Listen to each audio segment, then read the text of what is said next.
Good morning, everyone. I do also want to thank you for being here. I know how incredibly impacted and how busy you guys are. So I hope this next hour and a half has enough value for you that you're not going to go and say, boy, I should have just kept working. So my hope is that there will be value. For those of you that don't know me and have not met me, my name is Beth Cohen. By trade, I'm a clinical and an organizational psychologist.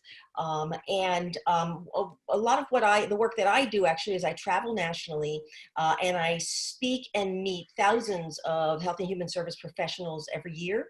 I used to work at UC Davis and UC Santa Barbara in actually run departments, counseling centers, but now I pretty much exclusively work with health and human services. I've been an instructor and a consultant at the Center for Human Services for probably about, I think, almost 7 years or 8 years. The other thing, the work that I do, and one of the reasons why I think I was invited to do this talk is I'm also a mass trauma expert. I must tell you, as most of you are sitting there going, this is my first pandemic. I am sure that it must be your first pandemic, I would think. Most of you have not been born. I think the last one was in 1918. But I have, and my teams have worked in trauma responses with health and human service leaders, with community leaders and government officials for a number of years. And responses such as the fires, unfortunately, we've done mass murder, we've done terrorism, all different stuff. But I can tell you now, this is definitely my first rodeo on a pandemic. And but there are so many similarities in terms of ways of managing and ways of coping that I'm hoping we're going to be able to talk today. So Nancy mentioned that, and here's the agenda. Nancy mentioned some important pieces. One is education and normalizing responses, symptoms, emotions, whatever we want to call them, behaviors, is absolutely vital during times like this. So as you are leading, and I know that you're leading through a tremendous number of dilemmas and challenges, I'm hoping for today that we'll have an opportunity not only for you to sort of get a better understanding of some of the complexities that are going on right now, but also an understanding of why it is that you need to actually change the way you lead right now. And we'll talk about what that looks like. My background is in this neurosciences. Most of my postgraduate work has been looking at social neuroscience, specifically in the workplace. How does the brain work at work? So I'm going to do a quick neuroscience lesson at one point. We're going to talk about psychological and social impacts, some of the maladaptive behaviors, certainly, that we are probably either all doing or seeing, and then psychological immunity. How do you build resilience and psychological immunity in your workforce so that they can be functional and productive during the potential longevity of this process. So I'm going to launch in with a poll, please. I'd like to get an idea of who you are. So we're going to do a poll. What is your role in your organization? Just so I can sort of customize and tailor my discussion as we're going through this. So poll whenever you guys are ready. Salim?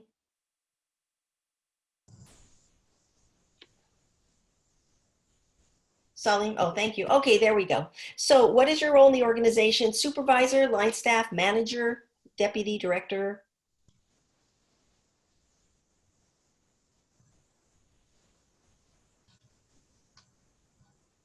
Awesome. So I have some line staff on. We've got supervisors, managers. It looks like a couple of deputies and a couple directors. So that's perfect. You can we'll wait 5 more seconds if you want to respond, and then we can close it. Salim, thank you. And so here are the results. Here is who you are. And so you'll know, line staff, that I'm going to be talking about leadership at some points during our talk, but most of this talk will also be very, very in alignment with what your needs are. So I'm hoping that you'll notice that I'm kind of going back and forth with some of this. So hopefully it would be helpful.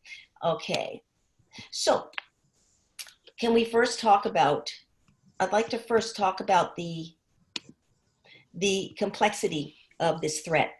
And most of us already know, if we've been listening to medical professionals and those that are on media, we already know that there is a gigantic physical threat. And we know that that physical threat is obviously taking lives. Unfortunately, it's making people very ill. There is also a psychosocial threat that is going on that many are not speaking about yet. There's a couple more articles that I'm now seeing in some places. People may ask me, why didn't I just call this mental health complexities? Because this is doesn't necessarily just cross over into diagnosis or symptoms that we would think about it from a medical clinical perspective. What all of us right now, as a nation and as a world, are affected and threatened by an invisible threat, which is the virus. But what's interesting about this is that not only are we threatened by a virus, but because of survival and the fear of illness, but we're also now threatened by other people. So other people, and this is real different than most other responses, trauma responses that I have ever done, is other people now are actually, on some level, dangerous. We are alerted. That's one of the reasons that we are staying separate and socially isolated right now, because or I should say physically isolated, because we need to be careful that other people don't spread this. We also know a complexity about resources, and resources I know are occurring at work. You don't have enough resources. If we just think about some safety resources like masks or gloves. But also there's not even enough resources. That's why people are running after toilet paper. They're all afraid, although there's plenty, they're all afraid that we're going to run out of resources. We're also impacted by finances. Some of us that had expected to retire in the next few years may very well not be able to, as a result of some changes in the stock market. Some of you have already been laid off. Not you, but some of your family members have already been laid off, or very concerned about work. And of course, our lifestyles have completely changed, as we know. I don't know about you, but I've never known human service professionals to be working at home. So that is a very, very different, and all of that it takes to create that. And of course, we also have this unpredictable now and uncertain future. All of this creates a sense of emotional complexity. So and then I want to just spend a moment, because I get the opportunity to talk to eligibility and self-sufficiency professionals every year. I get the opportunity. So I know I've never done your work, but I know somewhat about your work. So I believe that what's also happening for you guys in your work is you're in a perfect storm. I know there's been a significant increase in your workload. And please, if I'm missing some things, feel free to type some in, and we can add some. I believe that we shouldn't have called this, by the way, social distancing. It actually would have been more appropriate to call it physical distancing. But based on the physical distancing and the isolation it creates, we also know now that there is an increase in stress in at-risk families, which is a gigantic concern, because there are a lot of families that would likely might need services, and yet there may not ask for them. They may not know how to ask for them, or they just may not trust asking for them. We also have health and safety issues, both for yourself and for the families served. I have a number I know a number of eligibility professionals actually that are in quarantine. They're not positive for the virus, but they're in quarantine because they came in contact with some people that were already positive, which then, of course, as you know, causes staffing issues. I'm hearing from staff all over the country right now, because I work a lot nationally, about exhaustion, the secondary trauma they're experiencing, and the trauma they're experiencing just from their fears and anxieties. For those of you who don't know what secondary trauma is the trauma that we can experience for those of us in the helping fields. First responders experience it, second responders like yourself experience it, when we are actually working and serving people who have already been traumatized or are in the process of being traumatized. Other things I'm hearing across the nation is staff burnout already, and then unfortunately attrition, because some people are either getting the virus or are quarantined.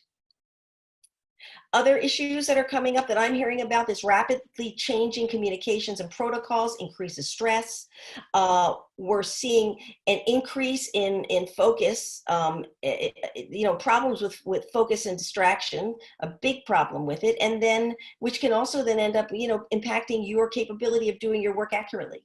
So, so those are just some of the sort of perfect storm places. Again, if I'm missing some that you guys are dealing with, please feel free to type them in.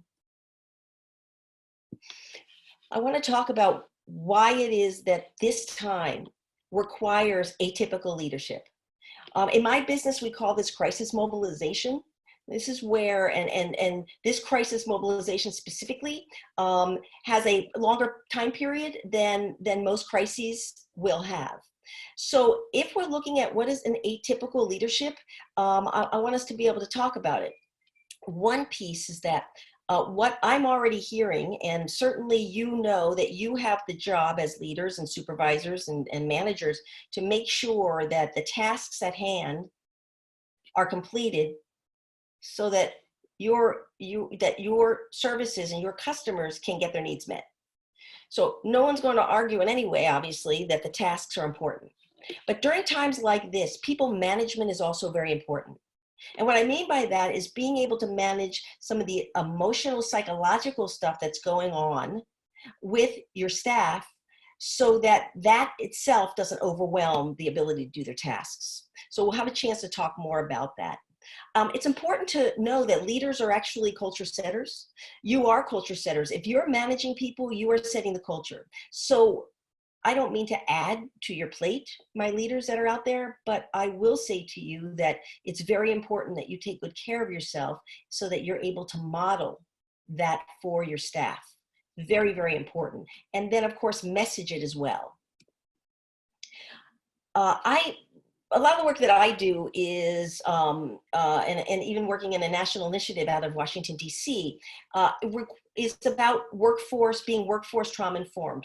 I've been trying to sort of send this message across the nation now in Health and Human Services for us to be able to sort of change how it is that we look at workforce and understand that many of our workforce are burned out, and also they get traumatized by being again with and servicing people who are in fact also are traumatized and in crisis. So we're going to talk about how leadership and how you can work from a trauma-informed lens. Also, you have to, as a leader right now, look at and begin to lead thinking in terms of how can you continue to build or manage your staff in a way that they can still maintain some resilience. So resilience is vital.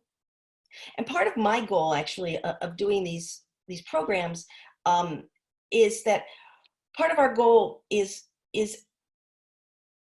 the more people are educated, the more there is more normalization around the responses, the more we can talk about strategies to take care of yourself, to actually manage the stress. Then our goal is to have a decrease in post-traumatic stress disorder when everything is said and done. We hope actually for an increase in post-traumatic growth, which is merely if something bad has to happen to us, we might as well grow from it. So that's just some of my and my staff's goal is for you to be able to help your staff, if you're a leader or if you're aligned staff, to understand that we need to do things to stave off ending up with some significant and serious potential symptoms. So people will ask me, what is workforce trauma informed? And especially during a crisis, because workforce trauma informed practices are, as you probably may have heard them before, very, very common in social work, very common in behavioral health, also needed and in eligibility and self-sufficiency as well, which is exactly what we actually talk about nationally in a national initiative. Everyone in Health and Human Services is included in looking at being workforce trauma informed. When we have a pandemic like this, obviously, it's very important to know what the trauma and re-traumatization impacts are. The reason I say re-traumatization is that many of us that go into these fields actually have our own histories of primary or personal traumas. So if we have histories of primary and personal traumas, quite often those triggers are going to happen during something like this that's such a severe and significant crisis. Another area that leaders can look at when they're thinking about becoming workforce trauma informed is not just leading your staff, but also being in service to your staff in a different way than perhaps you're used to. And that actually means, I'm going to say it this way, that means that many of us as leaders, and I've been a senior leader, many of us as leaders have been taught that we are not supposed to inquire about personal issues that might be going on with our staff. We are always, of course, to empathize, but we really sort of are not supposed to be very vulnerable, right? Because we're leaders. This is a time where all of that actually needs to be present. There needs to be an increased emotional presence. Leaders must offer that.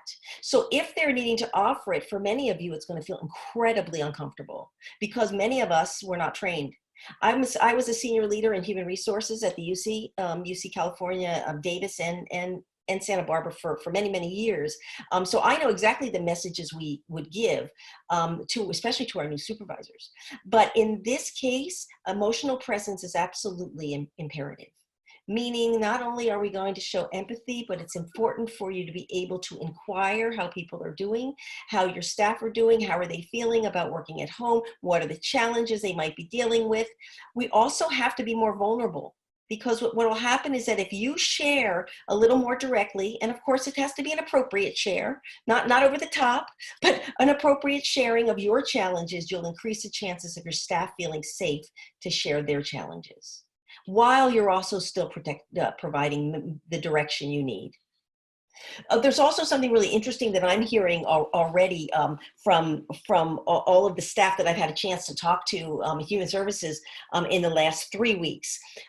Virtual presence is really helping, given that we've had a merger of personal life and professional life. So with this merger, what I'm hearing is for those supervisors, managers, leaders that check in daily, virtually, even if it's 10 minutes with all their staff and all together so that everybody sees each other. Now, some of you may have really large staff, so that's not, that wouldn't be possible. But even being able to check in with groups of your staff, if that's how it would work better, is very important. It's very important. Here's some of the information I'm hearing. Line staff are saying they feel more connected, they feel more included if they can see each other and talk to each other. And also they feel more included and connected to you as their leader if they can visually see you and even just hear your voice. So I'm recommending, and I have recommended, that ideally early in the morning of a workday, you start out, if it's going to be a task-oriented meeting, of course it might be longer.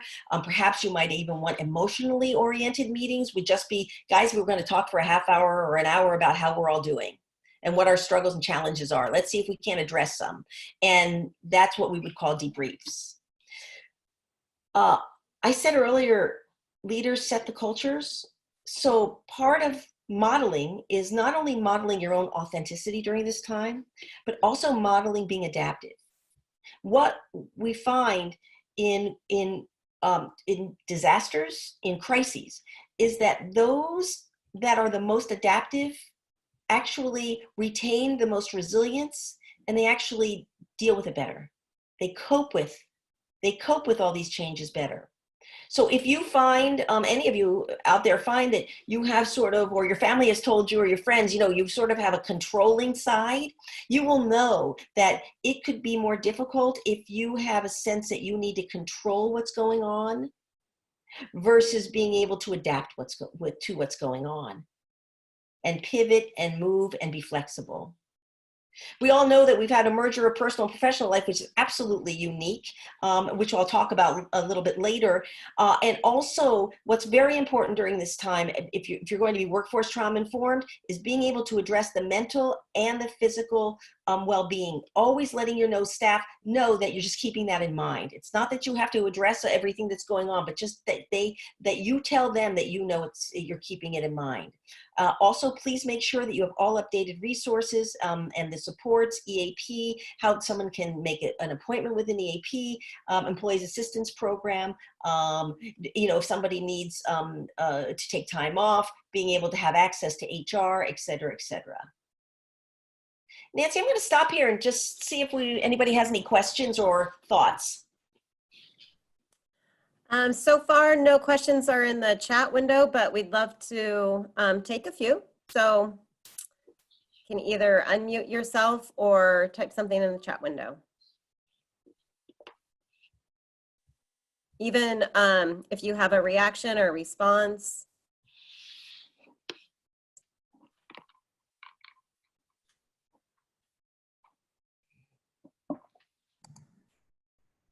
Hi, Lisa.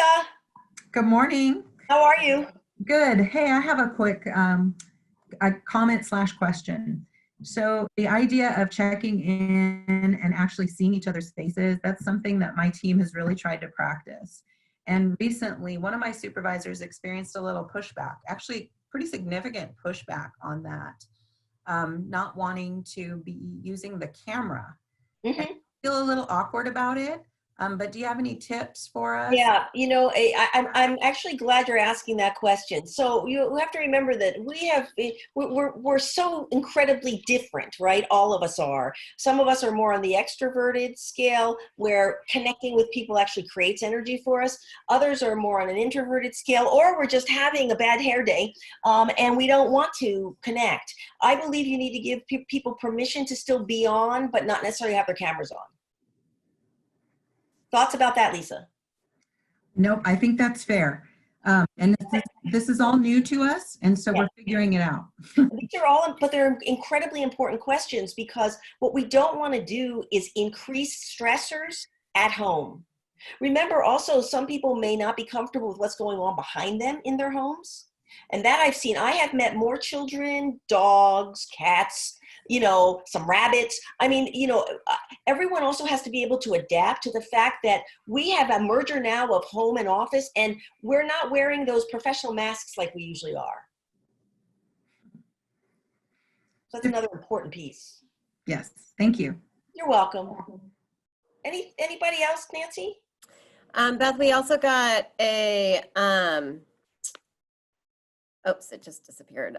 Just some vulnerability of that it's a scary time, and people are, just a need to keep going.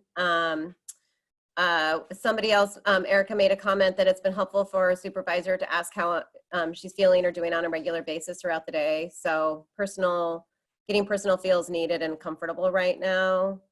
And then Corey just chimed in and agreed that she struggled with Zoom meetings due to babies screaming nonstop. And I mean, it's, we've seen the bingo games, who has the first baby to cry or a dog to bark, or, like the doorbell rings and everything happens all at the same time. So I'm going to ask you guys, and we're going to address this a little later too, but I'm going to ask you guys to work on changing your rules. You have to be able to work on changing your rules right now. You will not have the presence that you would usually have at work. And what I mean by presence is that you are going to get interrupted. I've had meetings where fathers all of a sudden are in a meeting with me, and the next thing you know, they're running after their little ones that are running, and they're still talking to me. But all of that you can say up front. In this meeting, I'm going to apologize to you guys if I'm interrupted, but here's what's going on in my household right now. And I promise you, other crap is going on in everybody else's household, and you will make people feel better. Because if your household isn't perfect, they get not to be perfect too. So I hope that helps in response. But we have to be able to work on the shame around that, which could take us a while.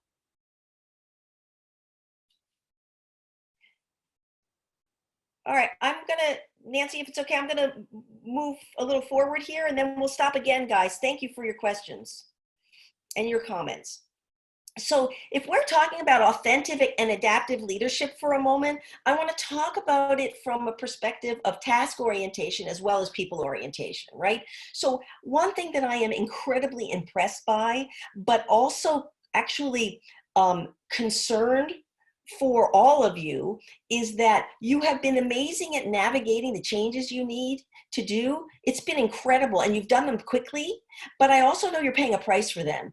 Now, I know your work where you always are sort of this triad. You're always working between community needs and agency needs and then staff needs. I know that that's sort of the complexity of your work, but right now those needs are so high in every one of the areas that I need you to know that you will, if you are a perfectionist, this is a time to really work on that.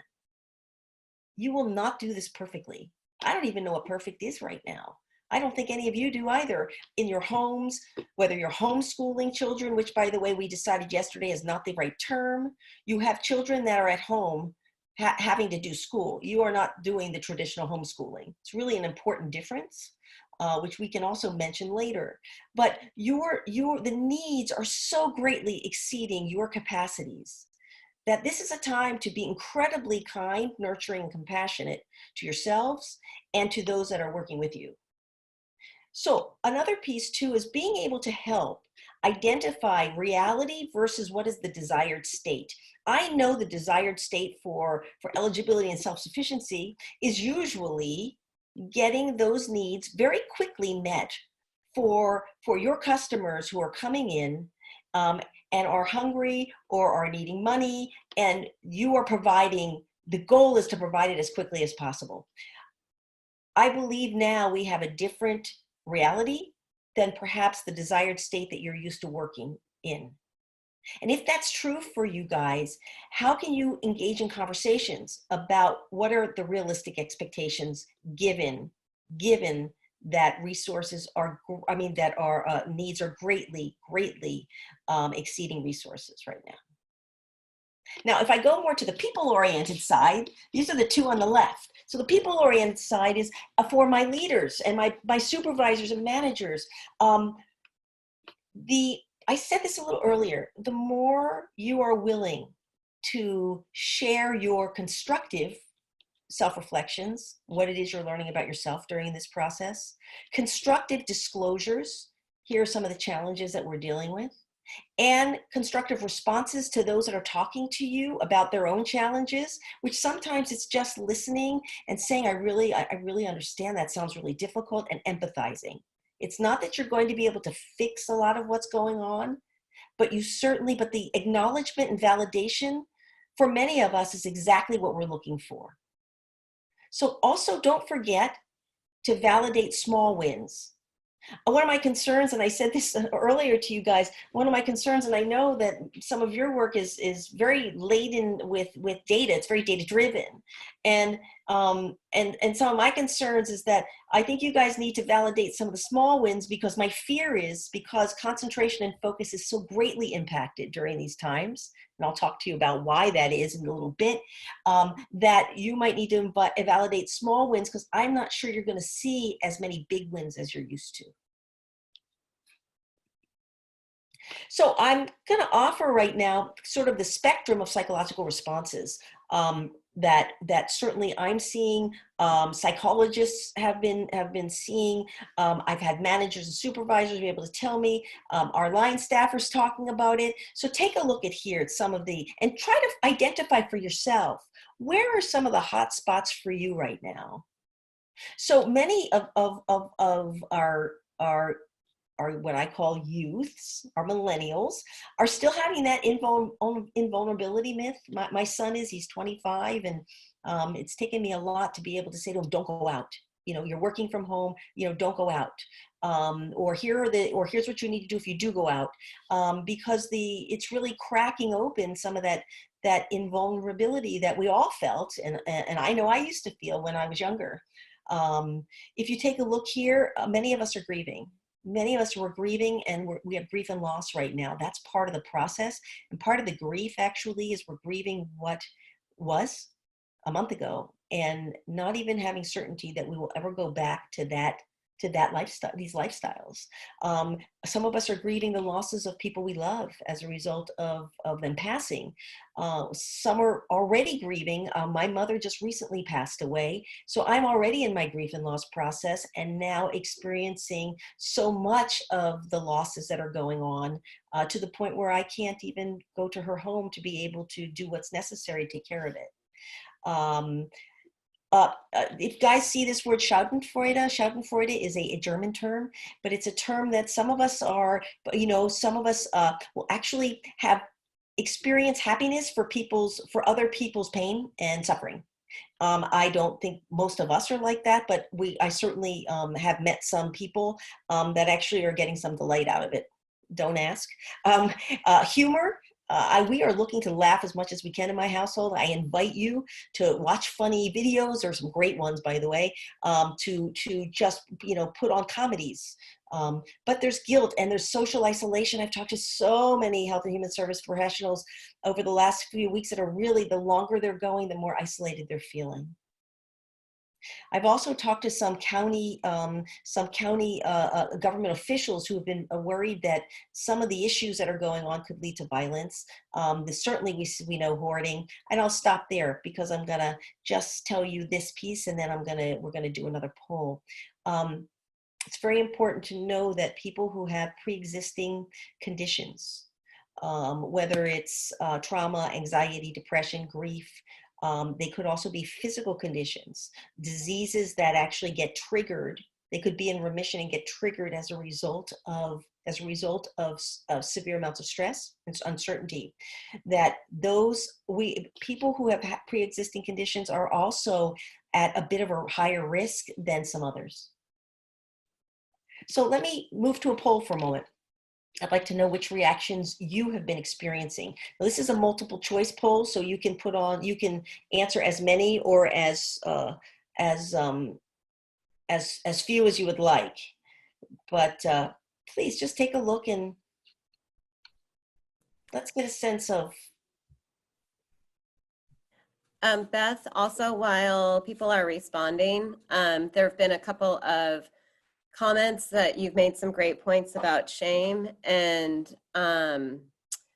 we got one comment about how there is still some pressure from top down from leadership to perform at a certain, I'm assuming to perform at a certain level or not have screaming babies, etc. And I am so glad to see so many people that are on this call that are not just leadership, but to see all levels of staff on this call. Agreed. And at the same time, I think that there is a real call to action for leadership to step up.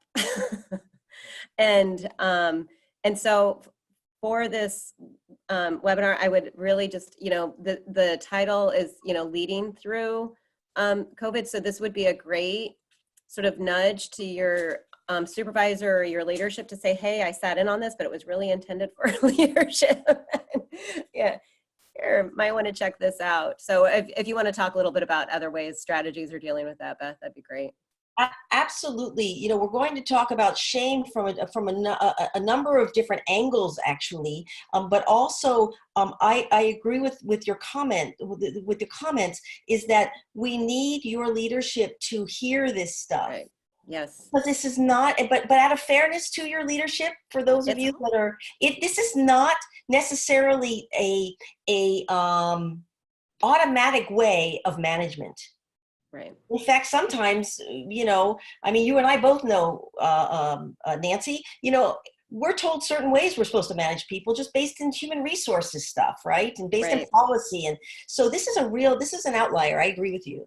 Yeah, this one is a hard one. And I think at the same time, offering some patience and grace for people who are attempting to lead through this crisis, right? That everyone needs some grace. And can I add another piece to that? Also, please don't forget that every one of your bosses, no matter where they are, in the organization, they are all also traumatized, trying to deal with what's going on in their households, potentially also, you know, having their kids, having to do school with their kids. I mean, Right. they're having the same stressors, afraid that their family members, some are caregiving, older parents. So everyone is in the same state. So I Yeah. agree with you. We all need to have compassion for each other. Okay, I'm going to share the polling results. If we see this, guys, exhaustion and sleep has been a gigantic, and this is our, just this week, this is my fifth actually, no, fourth presentation that I've given. So I've touched probably almost 1,000 lives already, already this week, and exhaustion and sleep difficulty is very common. Please know that it's growing out of this sort of not only sense of being out of control, but fear and anxiety and an inability for us to stop thinking about it, stop being vigilant. Also, you'll see here 52% talked about difficulties with focus and productivity, and that is another area that we need to be able to forgive ourselves around, and supervisors, leaders, managers, you guys need to also expect that there will be a reduction in productivity. There will be a reduction. So that means, and that's where I come back to these realistic expectations based on how many challenges that are going on at one time. It will not be business as usual, even if we need it to be, it will not be. So of course, some people are irritable and angry and frustrated. And then of course, there's some real experience of some sadness and depression itself. I'm gonna close this, and I'm gonna move on to another. Now this one's more for leaders, so I'm sorry, line staff, but what reactions have your staff been experiencing? What are they telling you that they're experiencing? And if you want to pull up the poll when you guys have a moment. It should be up. It's not? No, I'm not seeing it, so maybe it's up for others. Let's see. It says attendees are now viewing the questions, but nobody's doing it. So I'm going to say it's not. So let me try one more time. Problem. It's funny. Okay. Relaunch polling. There it is. Thank you, Okay, Nancy. sweet. Thank you, Nancy. Sure. So now this question is about your staff. For those that have staff in here. And this is an important question, because this is what I call the equalizing question. This allows everybody, and normalizing question. This allows everyone to understand that what it is that you reported and what it is your staff are going through, the exact same things, the same responses, the same emotions, the same behavior issues. Okay, we'll close it here in another 5 seconds. That sounds good. One last person just got in their answer. Okay. Hey, thank you. All right, so we're sharing poll results. So here we have similar, 87% are talking about, which is interesting, the higher individuals talking about the fear, anxiety. If you guys recall on the first poll, exhaustion, sleep difficulty was a little inched ahead. But if you take a look, anywhere between 87% and 34%, that how impacted we all are. We all are. With having to manage this ongoing invisible threat, on top of still being able to provide the services that we know people need so desperately. Thank you, Nancy.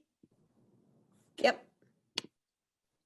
So let me talk a little bit about maladaptive coping for a moment. I don't know about you guys, but I have been eating things that I don't usually eat, and enjoying every moment of it. I'm sure I've gained weight, but I'm too afraid actually to go on the scale. I actually did go on the scale a couple of days ago, and I didn't gain as much as I had thought, so it was helpful to actually get reality, but I don't like to go on very often. And part of that is just self-medicating. And many of us we do different things to self-medicate in times of stress. I know some that are gaming as self-medicating. They're just staying and gaming or watching TV and just to be able to sort of numb out. Alcohol, drugs, all of these are maladaptive.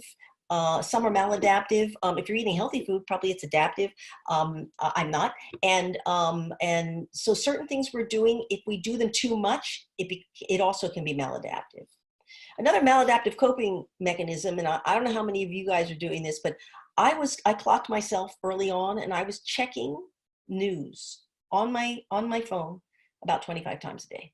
Now, news was changing, but it was absolutely exhausting me. I was staying in a constant state of of feeling anxious, uncomfortable, and part of it was just an overconsumption of news. I still look at news. It's important to read it, and I read it 3 times a day, and then I go on about my day. Because within 3 times a day, morning, noon, and in the evening, I can probably get a pretty good idea of what's happened for the day and what changes are going on.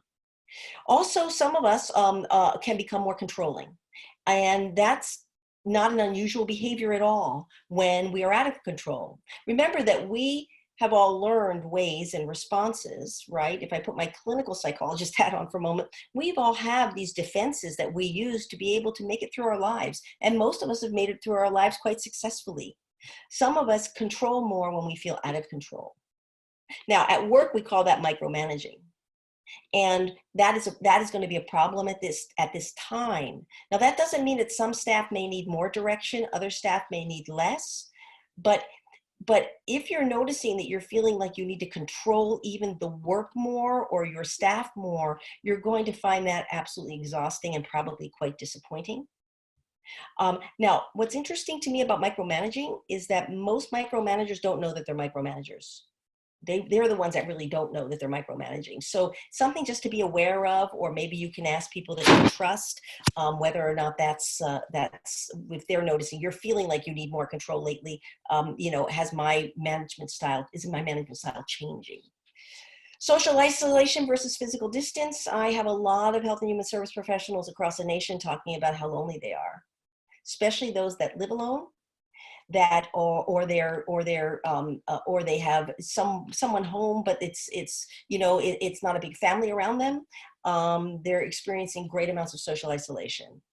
I try to explain that those individuals need to be on things like Zoom more. They need to be calling people, texting people that they love and care about wherever they are, and being able to connect with people perhaps that you haven't connected with in a very long time. I promise you, if you're experiencing it, there's so many other people that are experiencing it too that would love for you to give them just reach out and connect. Now, what's really, this is a sort of another one that's been very, very maladaptive, and actually not only has it been maladaptive, but it has been, it's been harmful to our nation. And that is some people resisting or ignoring medical advice. So I say this because we go back here to what makes people ignore and Nancy, there's like blue stuff on my screen. Do you guys see that?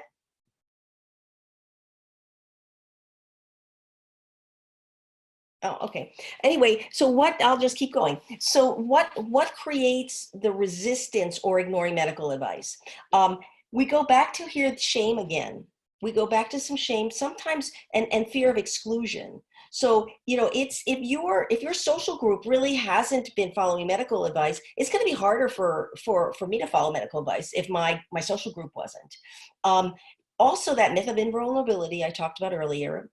Also, this sense that it's kind of contagious. We will do what other people, or we will conform to what other people are usually doing around us. Again, so that conformity can also be a problem, because we have to be able to think during this time very, very independently. However, to take best care of ourselves, especially given everybody's different health issues, ages, are you immune compromised? What do you need to do personally to take best care of yourself? But conformity is really interesting because we are actually wired to conform.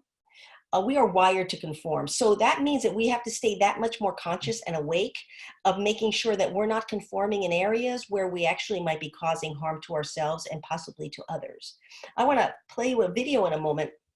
And this is a real study. It came through Brain Games in 2017, but it's a real study about how it is that people will unconsciously, we all are, will unconsciously conform because we don't like the anxiety that gets created as a result of feeling or potentially feeling excluded. To answer that question, we set up a hidden camera experiment to see if this woman would stand up at the sound of this tone, simply because everyone else is. You might be thinking you'd never go along with this. Or would you?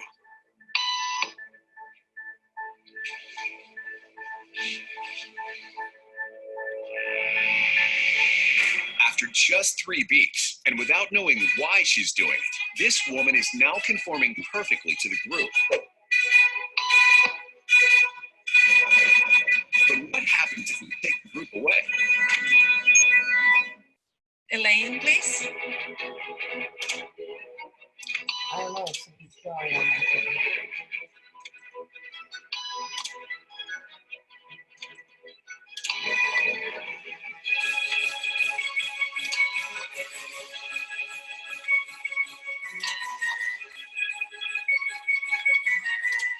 Okay, now she's alone. The crowd is gone and nobody is watching her except our hidden cameras. What do you think she'll do?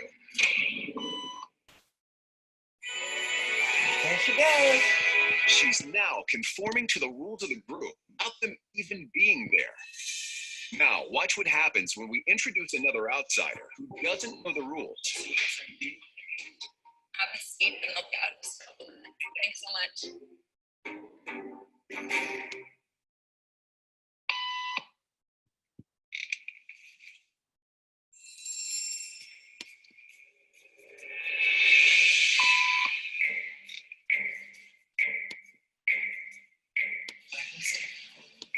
Everybody was doing it, so I thought I should fix it. Think she'll teach the new guy what to do?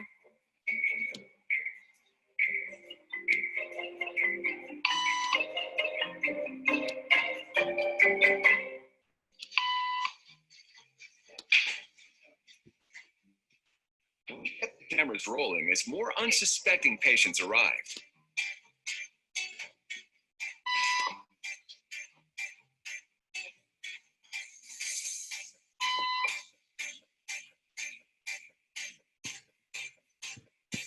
And slowly but surely,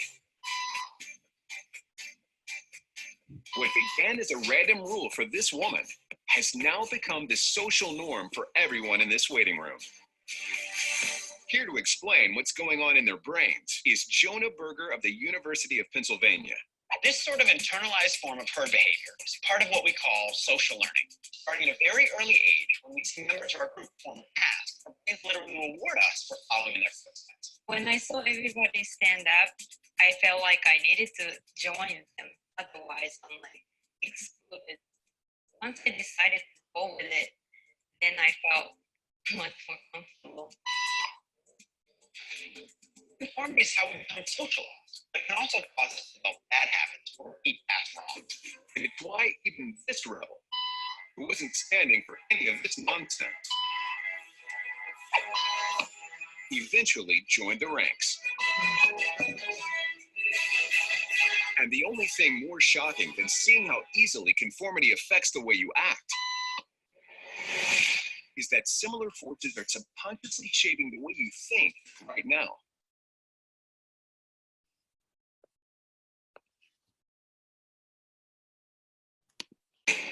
To answer that,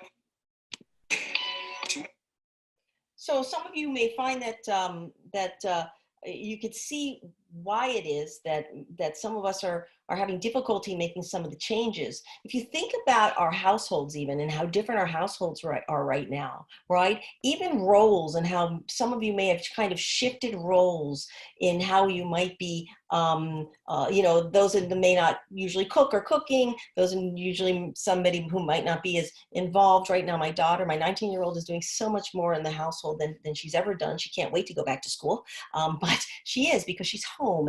And so expectations are also changing, not just at work, but also at home. I'm going to move to just a quick lesson, if you guys don't mind, on the neuroscience of why it is that we are experiencing what we're experiencing. And it'll be a good 5 minutes, and then I'll move on. I want to talk about these 3 parts of the brain. This is not our real brain, but these 3 parts are important for understanding. The triune brain is an important model to understand what happens when we have excessive fear and threat and anxiety. So as we know, we take in information from our eyes, our nose, our ears. We hear things, right? We taste things. We might feel things. So the neocortex, information comes in through the neocortex. It makes up 76% of our brain. And when it comes in through that, when we are not upset and it's just coming in, it comes in as logical, rational kind of information. We can synthesize information, we can reason, we can make decisions, it's easier. So it's kind of our wise brain, what one would call our wise brain. Now, if information, and please know too that there's oxygen and glucose that are just running around here. Now, if information that comes in as a direct threat, it doesn't necessarily come in as much through this part of the brain as it will through a small area called the limbic system. The limbic system actually can wreak havoc for many of us if, in fact, when the oxygen and glucose runs to here and we don't have enough still running in our, what we call our wise brain. Because if you think about, even when you have a strong emotion, and you say to yourself, oh, wait a minute, this is not the best way for me to handle this, that actually is your neocortex kicking in to actually tell your limbic system, don't behave. You don't need to really freak out about this, because this is not appropriate, or it's not well, it's not good, whatever. Now, when we get limbic activity, something else also happens. The reptilian brain, our reptilian brains, our oldest part of our brain, will either get ready to fight, freeze, or flee. We will automatically get ready. Human beings want to survive by nature. And so we will get ready and our bodies will get ready, as well as our mind will get ready to fight, freeze, or flee. As a result, what happens is, and I'll show you here for a moment, as a result, what will happen is that if we all of a sudden have this real strong emotion, trauma memories, all this fear, what will happen is our ability to emotionally regulate, our ability to feel that self-control a lot of times we're feeling, even to make decisions, all of that will actually go offline. It's called loss of top-down management in my business. It'll go offline, and this is going to take over for us. So rather than just being sort of in action, we'll go out of action and we go into reaction. I don't know if that makes sense to you guys, but that is where the world is right now, is many of us are in emotional, significant sort of states, where strong emotional fear states, traumatic states even, where we are going to be more reflexive. We are going to have reactions easier, where our behaviors are going to be different. You might be watching your behaviors you don't even recognize. And I want to tell you that that's absolutely common for what's happening right now. Now, we also have to talk about, but how do I get back up to this state? And we're going to talk about that as well. I want to also talk about what happens with our nervous systems, what happens with our bodies during this time. So what's happening, actually, we have 2 sides of our nervous system, but what's on right now is what we call the sympathetic nervous system.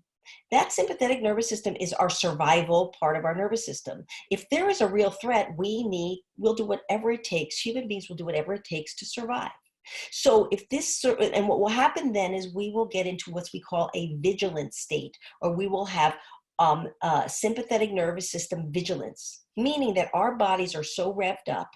We are secreting adrenaline, we're secreting a lot of cortisol, which is stress hormone, and our body is ready to react at any point that we might need to. The problem, though, is that if you stay in that level of vigilance for too long, you will start to get ill, you won't feel well, you'll notice a whole bunch of different changes. You won't sleep well, you will stay vigilant, so you can't turn off, or better known as a parasympathetic nervous system state. We need to be able to allow ourselves, our staff, to go into a relaxed state, to be restorative, so that when we are actually not needing to be working as difficult or hard, or we're just sort of hanging out, to be able to actually experience some healing and possibly even a little bit more balance. So we need to look at this in terms of I'm going to move back here. We want to look at this in terms of how is it that you can get here more often. And I'm going to just invite you for now, for the next 30 minutes until we end, is one way of getting there, just as we've been told by medical professionals to wash our hands so that we don't spread potentially get the virus if we have it off of us. As a psychologist, I will tell you that if you've increased your hand washing, if you increase your focus on your breathing, you will be able to go from here to here. So all I'm going to invite you guys to do while I'm speaking for the next 30 minutes is to focus on your breathing. I might remind you at some points, but also when you notice that you can listen and focus at the same time. And at some points, you'll just start to think about something else. And if you recall, oh my goodness, I want to just go back to the breath. So I'm going to invite you guys to do that while I continue on. Another part that's really important for us to talk about in terms of resilience is being able to and the value of being able to see things from a whole bunch of different lenses. If we can start to look at things with more adaptive, as I was saying earlier, and realistically adaptive, we call that adaptive realists, which I like. That's what we need to become as leaders right now. And that's what you need to become as line staff as well, as to be adaptive. So if you peer through some lens, let me give you a few lenses. So when home becomes office, what happens?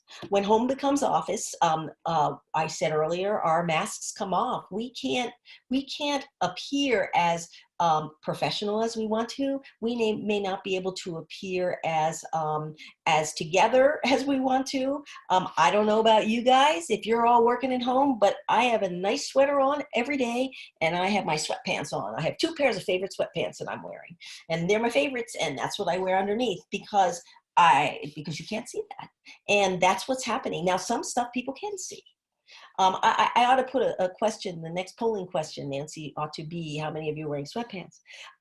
Also, we all know that it takes a village to raise children. So for those of you who have children at home, you've lost your village. For many of you have lost your village, and you are not used to that. I know you're used to the village being school, village being other family members or friends, village being play dates, all of that, and we've lost our villages. So if you're finding it hard to sort of juggle everything, please know that it ought to be hard, because this is a very difficult time. We are not used to losing our villages or those that support us in making our home and our families and our work work.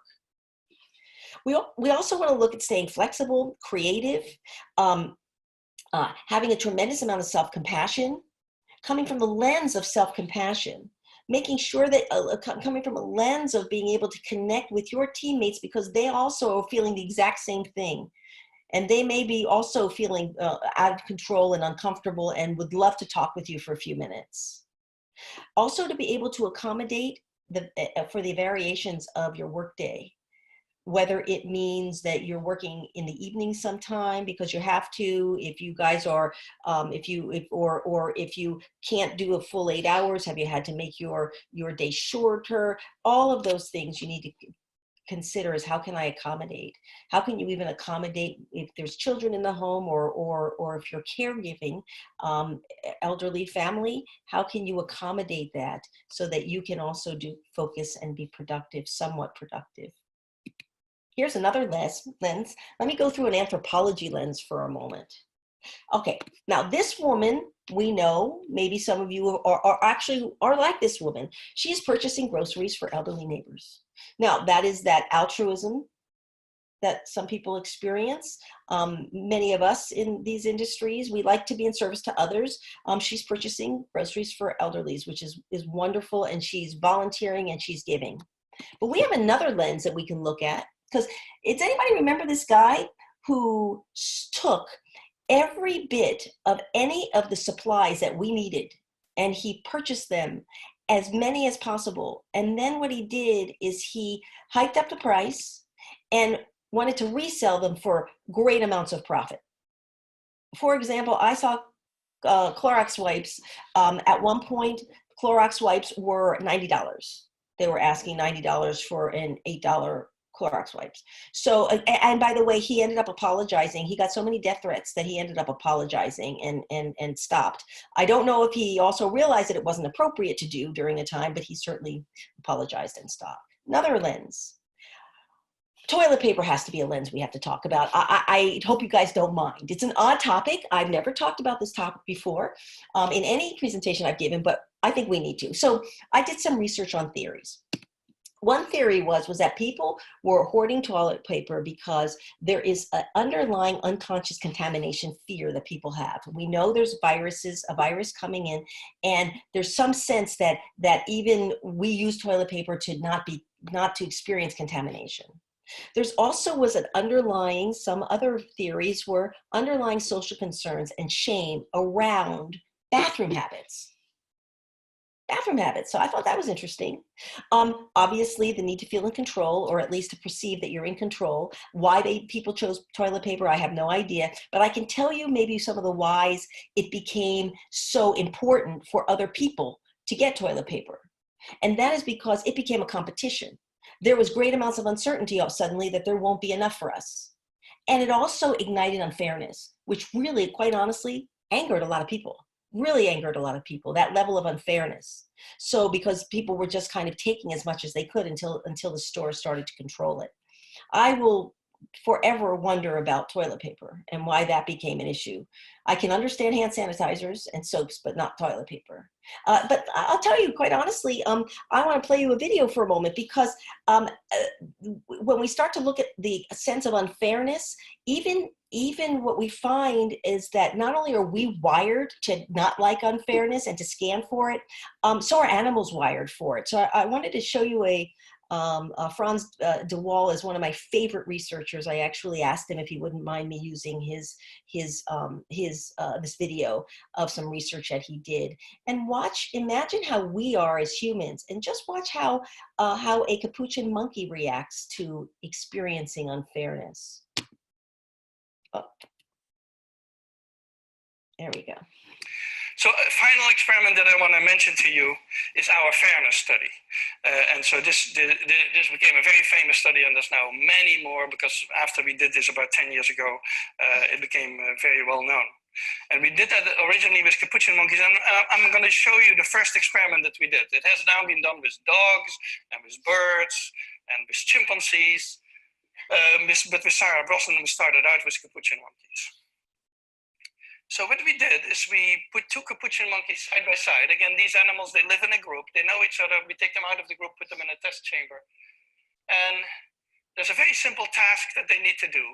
And if you give both of them cucumber for the task, the two monkeys side by side, they're perfectly willing to do this 25 times in a row. So cucumber, even though it's really only water in my opinion, but cucumber is perfectly fine for them. Now, if you give the partner grapes, the food preferences of my capuchin monkeys correspond exactly with the prices in the supermarket. And so if you give them grapes, that's a far better food than you create inequity between them. So that's the experiment we did. Recently, we videotaped it with new monkeys who had never done the task, thinking that maybe they would have a stronger reaction, and that turned out to be right. The one on the left is a monkey who gets cucumber. The one on the right is the one who gets grapes. The one who gets cucumber, note that the first piece of cucumber is perfectly fine. The first piece she eats. Then she sees the other one getting grape, and you will see what happens. So she gives a rock to us, that's the task. And we give her a piece of cucumber and she eats it. The other one needs to give a rock to us. And that's what she does. And she gets a grape. And she eats it. The other one sees that. Rock to us now, gets again cucumber.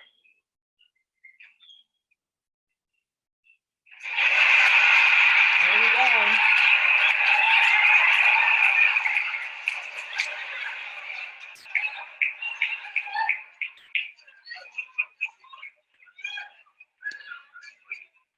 She tests the rock now against the wall. She needs to give it to us. And she gets cucumber again.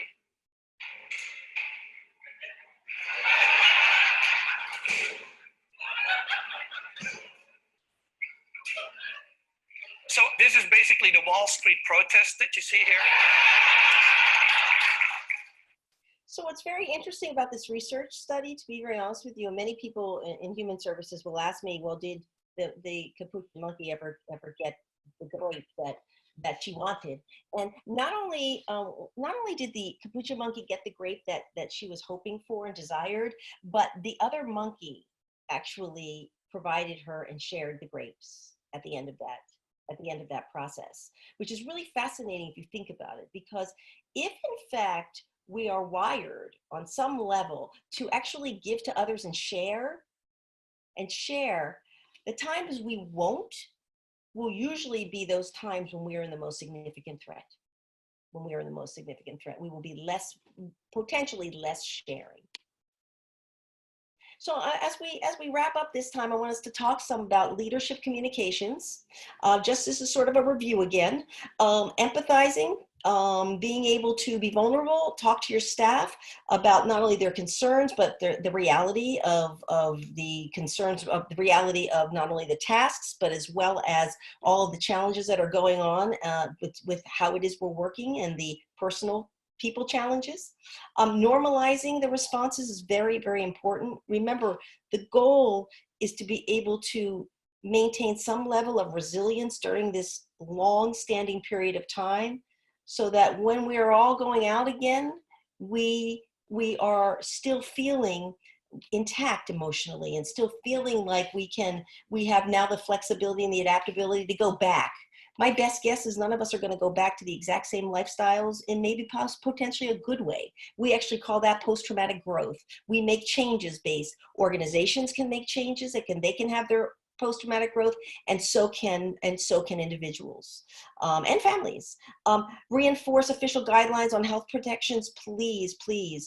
That's happening in certain places, and it is creating a tremendous amount of unsafety for staff if there isn't a reinforcement of these official guidelines.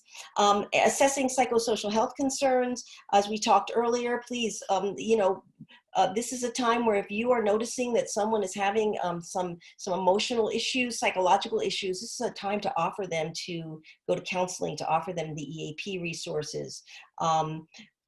Offer solidarity and resilience messages. Please promote the mental health resources like the EAP or their other benefits, their other benefits if they need. And I want to move for a moment to you now, for you leaders, is in order to take care of your staff, you must take care of yourself. So if we talk about that in terms of taking care of yourself, let's talk about some strategies for all of us, whether we're line staff, whether we are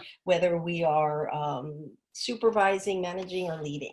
One thing that I want you guys to be very, very aware of during this time, and by the way, are you still focusing on your breathing? Because if you can go back to focusing on your breathing while I'm speaking, I hope that some of you are starting to feel a little more relaxed. When you focus on your breathing, try to let all the air out of your lungs. And I'm going to move for a moment right here to mindfulness practices. I have taught 21,000 people. I'm up to teaching meditation, mindfulness meditation in workplaces. I only teach in workplaces. And I say this because mindfulness practices are so powerful right now that I am recommending it for everyone. I'm recommending it that you even take a break during the day and do 30 minutes, have staff be able to go on to Zoom and do it. Nancy and I have been talking about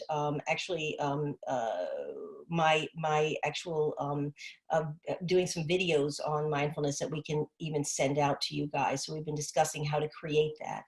Mindfulness practices are so important because it's what the military uses to stop threat, to stop the post-traumatic stress that goes on for people. It helps stop trauma. It helps manage trauma. I shouldn't say stop trauma. It helps manage trauma. So I invite you guys to just follow your breathing, keep following your breathing, or go onto YouTube and do some mindfulness practices. And mindfulness doesn't have to just be sitting quietly. It can also be yoga. It can be Tai Chi, which is wonderful movement. It can be going out into nature. Research on nature recently is that even having, I just read a research study that even having on your table at work, a flower or a plant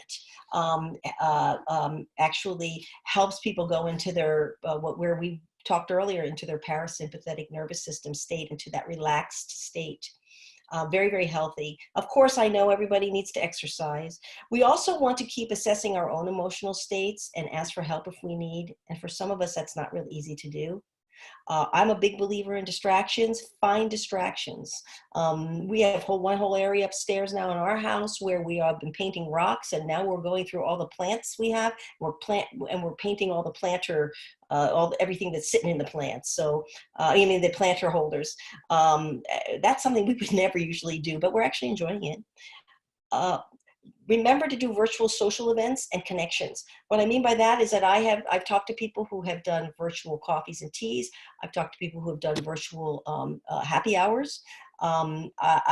People are doing all different kinds of things. They are singing on there. I know a choir that now gets together and they sing. They're still on and singing. So please be creative. Think outside the box. I'm also recommend that 2 lists that we keep daily. 2 lists, and it doesn't have to be long. One is a gratitude list, because many of us are realizing what we had in our lives and right now what we don't have. But we need a gratitude list. And not to forget that we still have a lot happening and a lot in our lives that's actually enough. The other list is a to-do list. Now that to-do list, I have a to-do list and I haven't gotten much done, but I'm okay with that because I still redid my to-do list and maybe I'll get to some of it, which we have a couple things.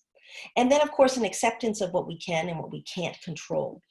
And we need to know actually what we can and we can't control.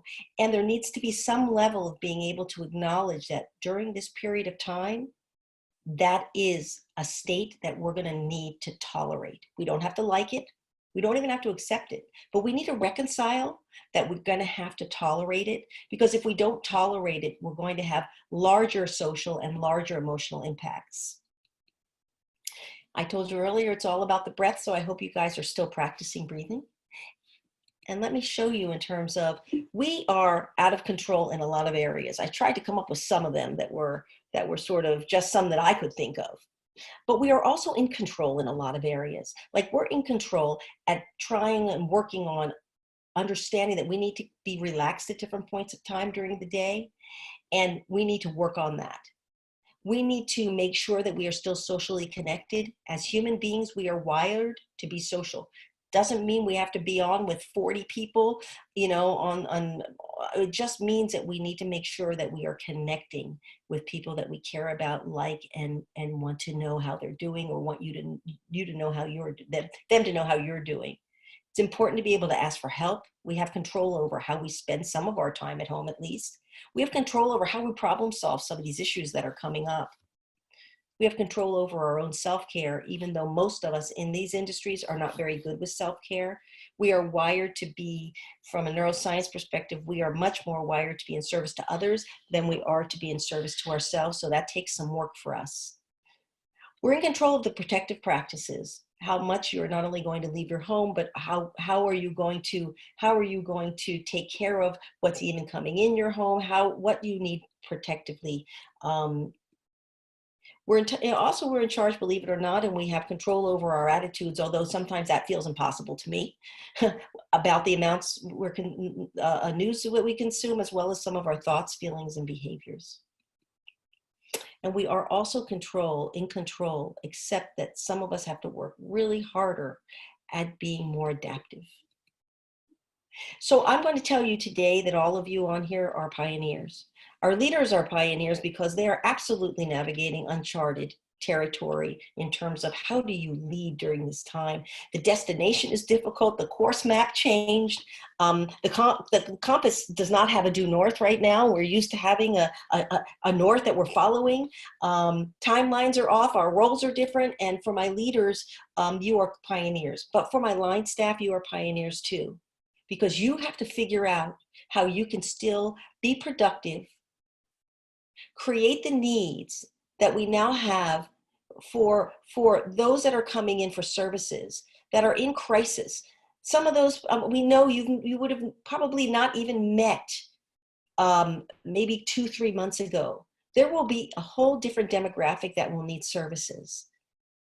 And you are a pioneer because you're the ones that need to be able to chart all that and make it happen.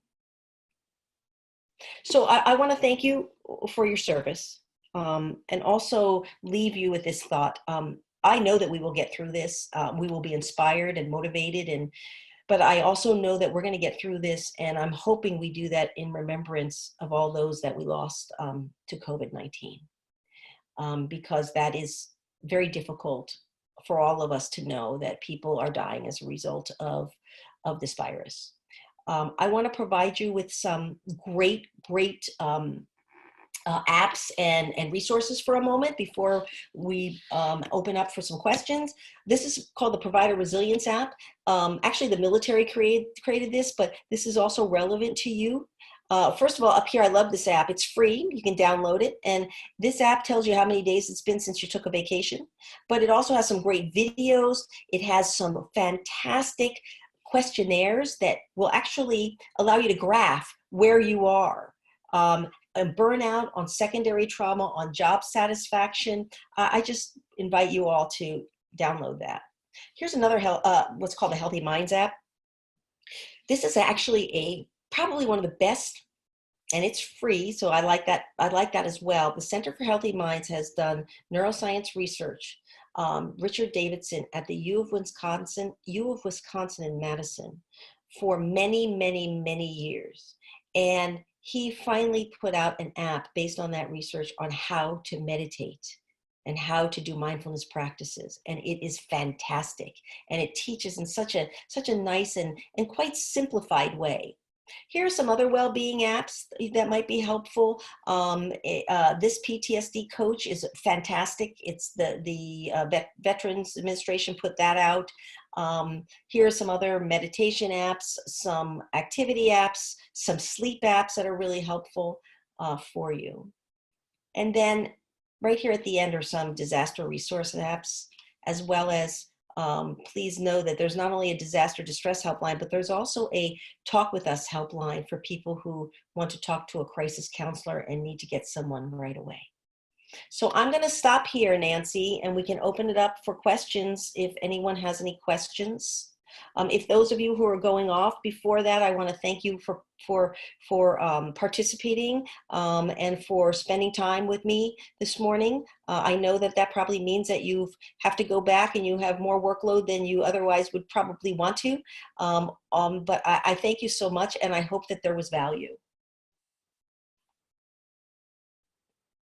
So far, we don't have any questions coming in, but we've had a pretty active chat window with people just giving ideas and finding some humor and lightness. And can you tell us some ideas? Would that be?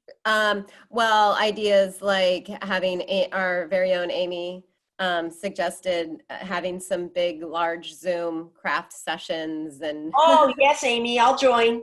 I love that idea. We talked about not only toilet paper, but flour, and everybody's home making chocolate chip cookies and awesome bread and that kind of thing. So, and then we're just getting lots of people writing in appreciation. So if anybody has a question, you can unmute yourself and ask away. The chat window is going too fast. Oh, I will. Somebody just asked if we'll be offering additional webinars. We are recording this, and we will send out a recording, the link to the recording, either later today or early tomorrow, so you can send on. We are not sure about offering additional webinars. We'll see. Please be in touch with us here at UC Davis. Most of you, and eligibility especially, I think, have county contacts here and let us know what your needs are. We're talking about doing some of these webinars. We can tailor them for your county. We can do some meditation or different mindfulness or wellness kinds of things for your staff. So just let us know, or we can do it as a region as well. So just let us know. Keep us posted. Watch for more. And please be safe and be well out there, please, all of us.